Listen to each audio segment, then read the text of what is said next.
Statul de drept și libertatea presei trebuie apărate zilnic în România, ca în orice democrație de altfel. Și în privința luptei împotriva corupției trebuie folosite constant toate armele. Noul ambasador al Statelor Unite la București, doamna Kathleen Kavalec, a mai avut o misiune diplomatică la noi la începutul anilor 2000.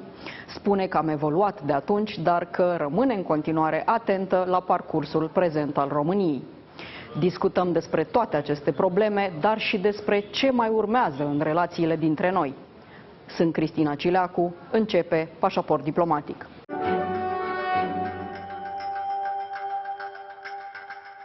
Kathleen Kavalec, the new United States Ambassador in Romania, welcome to Diplomatic Passport. Thank you so much for having me. I'm happy to be here. Ambassador, you've been in Romania before with a previous diplomatic mission, and you actually did witness historical moments for our country. You were here when we joined the European Union in 2007, and also you were here for the famous NATO summit in 2008, where they discussed the possibility of Ukraine and Georgia to become NATO members. Now, Romania is struggling to enter Schengen area, and also we have to deal with the effects of the war that Russia started in Ukraine. How would you describe this course? Well, first of all, it's wonderful to be back in Romania, and I'm delighted to see the progress that Romania has made since that important moment when it joined the European Union, when it hosted the NATO summit. It was a very hopeful and encouraging time. I think that this is a critical moment in European history in terms of the security of Europe, in terms of the importance of the transatlantic alliance. And I would say that Romania has become a model ally in the alliance, contributing 2.5% of its budget to defense, showing that it's prepared to support Ukraine in this very critical moment, showing that it's a strong member of the alliance and committed to democratic values, committed to being a part of Europe. So I'm pleased to see the progress that Romania has made and its commitment to democracy, to the values, and to its neighbors, to the territorial integrity of Ukraine. So I think I'm sure there's more that Romania can do in its development, but I think it's come a long way and is playing a pivotal role at this critical moment in European history. United States is the biggest supporter of Ukraine in the war that Russia does not want to end. Romania does its part as well. You also have a necklace that, yes, that shows the support for Ukraine. Russia insists that none of our countries are part of this war, that actually it's a lie. Is there any possibility, you think, is there any risk right now for other countries to be drawn in this war? Well, that's why the NATO alliance exists, because a collective defense, a collective unity is, and military preparedness is the best defense against the war expanding. That's why it's so critical that we stand united and together and determined so that Russia understands that we will not tolerate this type of aggression. Romania has done a lot to increase its military preparedness. We have a 10-year defense cooperation plan that is being implemented. The U.S. has provided a lot of foreign military financing to help Romania improve its defenses. So I think that's the best preparation one can have in this type of moment. Of course, Russia's aggression is unprovoked, illegal, horrific, and cannot be allowed to stand. And what kind of help can Ukraine get from our countries, but especially from U.S.? Well, we have provided, I think it's over $30 billion in security assistance to Ukraine, and we continue to provide assistance both in terms of materiel and training, and we have helped with refugees support, we have helped with energy support, and we will continue to do so. Romania has also been a great supporter. Romanians have opened their hearts and their doors to over 3 million refugees who have transited the country, to 100,000 who still remain. You have helped with the transit of grain from Ukraine, which is critical not only for Ukraine but for the rest of the world in terms of feeding people around the world. You've helped Moldova with electricity. There is so much that has been done, and I know Ukraine is appreciative, and we, the United States, are appreciative as well for all that has been done to support your neighbors in Ukraine. You have your own personal experience with the Russian diplomacy. You also speak very well the language. Were there any signs on the side of your counterparts that this disaster will appear next week? We'll have 1 year since the Russian military attack on Ukraine started. I mean, I think, yes, you're right. I have served and I have worked in Russia twice, in fact, and I know Russia reasonably well. I've also served in Ukraine, so I know that country as well.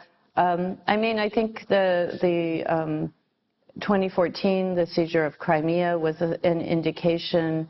2008 in Georgia. You know, there has been a trend in Russian foreign policy towards this type of action, and I know that many in Romania had been worried about this for years. That said, you know, there are always choices, and Russia could have decided to go in a different direction. There are other voices in Russia who have advocated for a more peaceful approach. Unfortunately, those voices have been quashed recently, and the trends are aggressive. So I think, you know, the makings have always been there, but it's a deliberate choice by political leaders, probably leaders who are feeling weak and defensive, and that's, I think, when you tend to see aggression, is when leaders are not secure in their position, as often authoritarian leaders are insecure. Coming back to the relationship between Romania and the United States, I think it's at a historical level right now, and it has as its core the security and defense. In the United States, the decision was taken for the military and defense industry to produce more, also because the United States is supporting Ukraine for facing a long-time war. Yeah. Are there any type of investments from the military side, production, taking into consideration in Europe and in Romania specifically? Yeah, you're right that this unfortunate war is prompting producers of military equipment to ramp up their production. Obviously, this happens anytime you transition from peacetime to a confrontation. So many military producers are now looking at how to expand their production. And I know there are people looking at possibilities around Europe, including in Romania.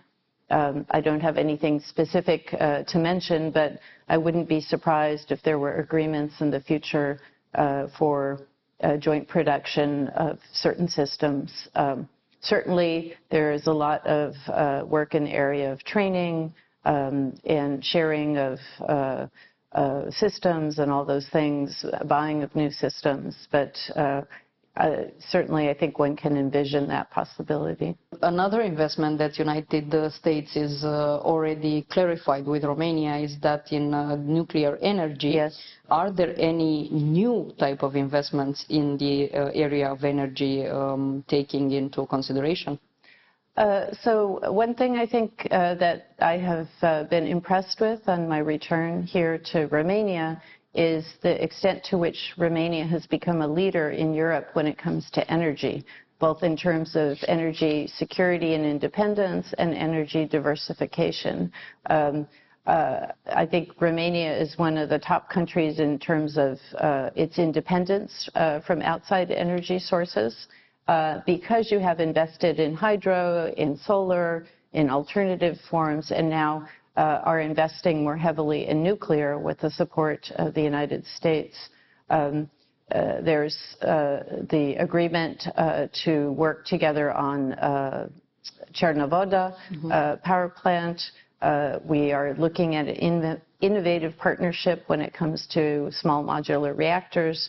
I think these are investments that will span several years and will take a lot of participation from different investors, but it's an exciting beginning and something I think that will make Romania's energy situation even more secure than it is already.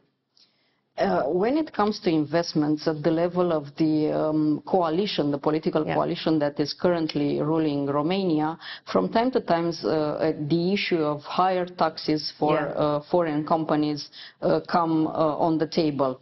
What does this mean for investors? Transforms Romania in some predictable country, or it's another effect?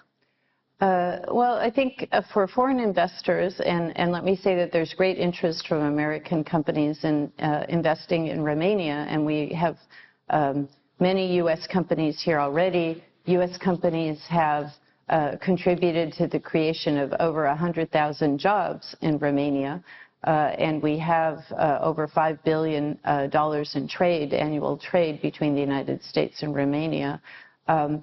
The new investors, as they come in, they're looking for predictability, stability, and transparency in the way systems are run, including tax systems, including the rule of law, access to courts for disputes.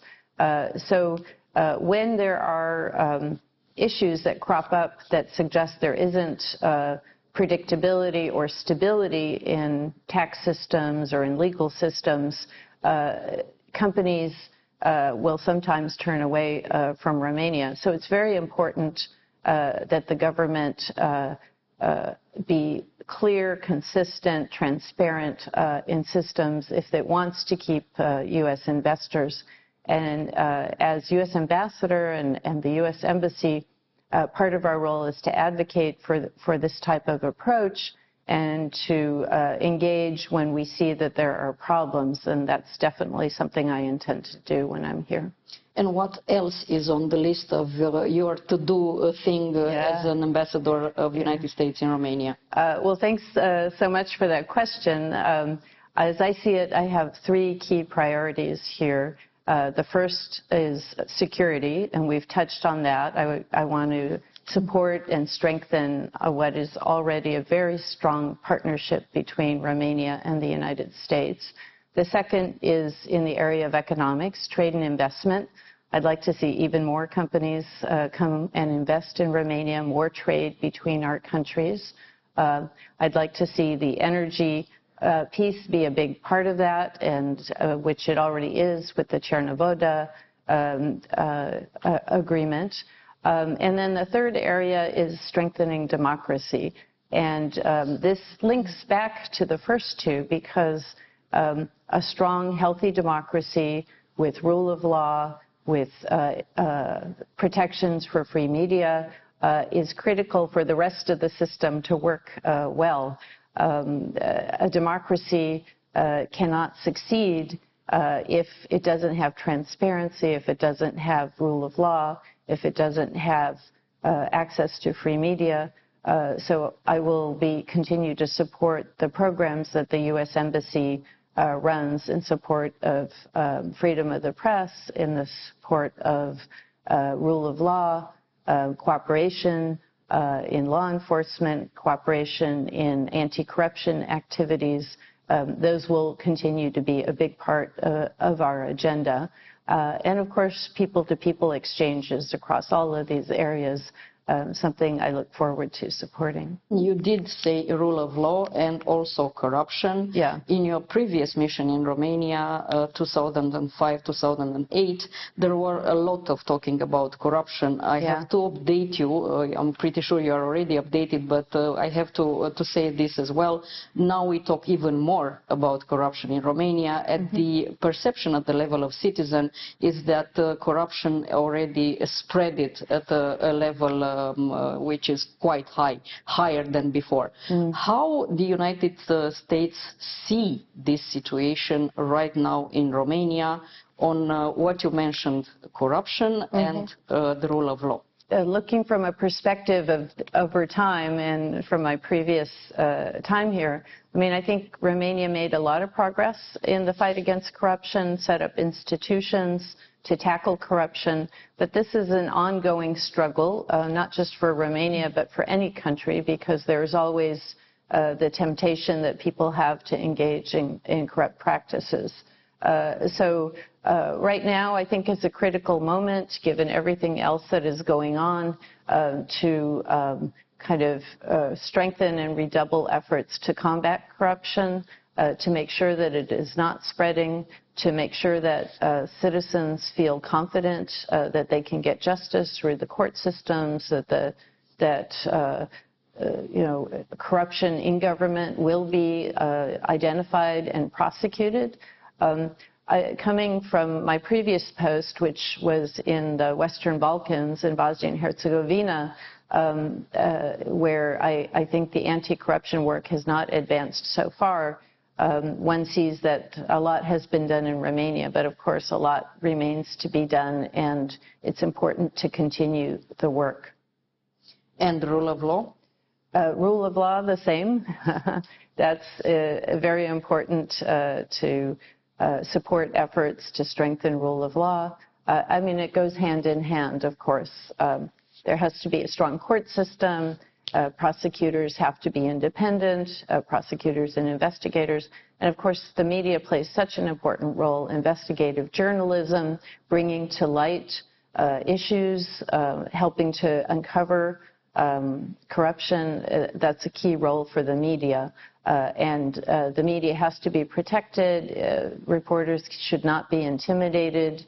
They should be celebrated for uncovering these types of problems, and we will continue to support free media in Romania. And do you, your, let's say, big picture right now, just arriving again in Romania, is that media is free here, or there are problems as well in this area?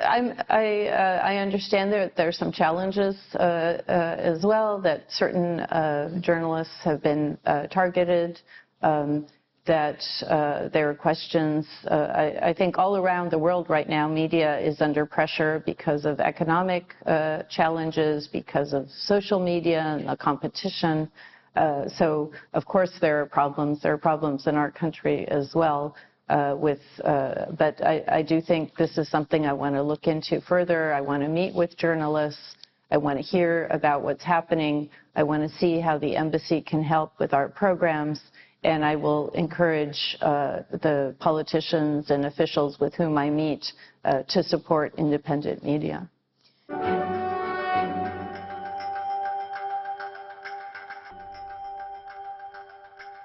Another issue that is appearing quite often in the public discussion this time is the issue of the visa waiver program, the visas for Romanians to travel to the United States. The citizens, most of them are pro-Americans, and there is this topic coming over and over again. Why are we not part of the visa waiver program? Of course, there are rules. The technical procedure is quite known, but what else can be done to overcome this topic once and for all? This is a topic that I look forward to working on closely with Romanian officials. In fact, I've already started. There is a clear series of steps, according to our legislation, that need to be followed for a country to join the visa waiver program, and countries are joining all the time. And so I would be thrilled if this could happen, that Romania could also join during my mandate. There are both kind of administrative agreements that need to be signed, on which we will be working. And these include issues about sharing information, border security, those kinds of agreements that need to be put into place, as well as looking at what we call the refusal rate, the number of Romanians who are denied visas. There's a threshold in American law that says it has to be below a certain number. And I think this is something we can address jointly with the Romanian government through education, through helping people understand, what is necessary for a successful application for a visa. And I think I see all the conditions in place to make progress on this issue while I'm here during my mandate. Your predecessor, the former United States ambassadors after our revolution, all of them were constantly accused of meddling with electoral elections in our country. We will have next year a quite electoral year because we have all sorts of elections. Do you prepare a strategy not to be blamed for the same issues? Yes. Well, first of all, what we support is a strong, healthy democracy in Romania, and that involves competition and allowing people to decide freely who their leaders are. And so what we support is a system and a process, not individual politicians. Of course, people can try to cast blame, and they often do in social media. So I don't know that we need to answer each and every accusation, but I think what we will do is make clear that we support a democratic process, that we will work with the government that's elected, and that we hope to see citizens able to exercise their democratic right to vote. Doamna ambasador Kavalec, vă mulțumesc foarte mult pentru acest interviu și sper că pe următorul o să-l facem în limba română. Da, mulțumesc frumos pentru oportunitate și eu sper că proxima dată va fi în limba română.